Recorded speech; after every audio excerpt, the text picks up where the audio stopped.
Assalamualaikum warahmatullahi wabarakatuh.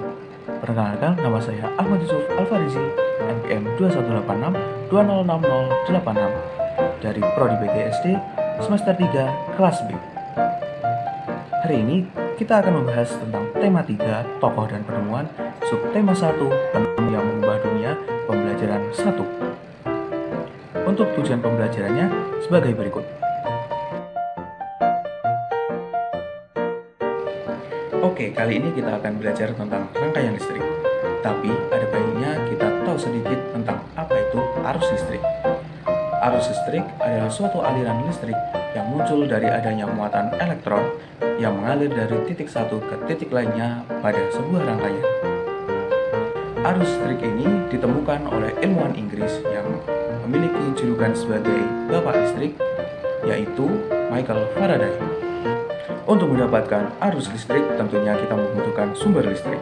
Sumber listrik merupakan semua benda atau alat yang dapat menghasilkan arus listrik. Beberapa contohnya yaitu generator, sel surya, baterai, akumulator atau aki. Di Indonesia sendiri ada banyak sekali sumber energi alternatif yang dapat dimanfaatkan untuk menghasilkan arus listrik.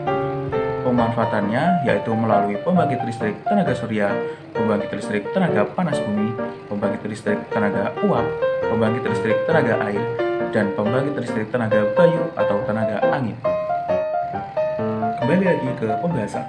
Untuk memanfaatkan arus listrik, tentunya kita membutuhkan rangkaian listrik. Rangkaian listrik merupakan gabungan komponen-komponen atau alat-alat listrik yang dihubungkan pada sumber listrik, sehingga memiliki fungsi tertentu. Contohnya seperti menghidupkan lampu. Berdasarkan alirannya, rangkaian listrik terbagi menjadi dua jenis, yaitu rangkaian listrik tertutup dan rangkaian listrik terbuka. Perbedaannya yaitu pada rangkaian listrik tertutup, arus listrik dapat mengalir karena posisi saklarnya terhubung, sehingga lampunya dapat menyala.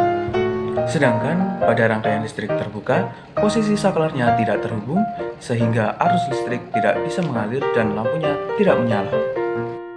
Berdasarkan susunannya, rangkaian listrik terbagi menjadi tiga jenis, yaitu rangkaian seri, rangkaian paralel, dan rangkaian campuran.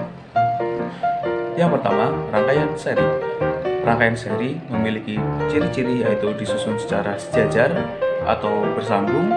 Kabel yang digunakan tidak bercabang sehingga biaya penggunaan kabelnya lebih kecil, tetapi hambatan pada arus tersebut lebih besar dan energi yang diserap komponen semakin kecil. Pada rangkaian seri, apabila salah satu lampu putus atau padam, maka lampu lainnya juga ikut padam. Contoh penggunaan rangkaian ini yaitu pada lampu hias dan senter. Yang kedua, rangkaian paralel. Rangkaian paralel memiliki ciri-ciri disusun secara bertingkat atau berderet. Hambatannya lebih kecil, penggunaan kabelnya lebih banyak, energi yang diserap komponen sama besar. Pada rangkaian paralel, apabila salah satu lampu putus atau padam, maka lampu lainnya tidak ikut padam.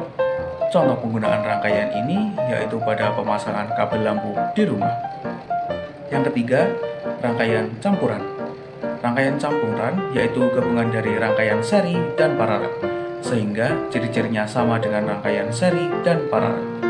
Pada rangkaian ini, apabila salah satu lampu rangkaian seri padam, maka seluruh lampu akan ikut padam. Akan tetapi, apabila salah satu lampu pada rangkaian paralelnya yang padam, maka lampu lainnya tidak ikut padam.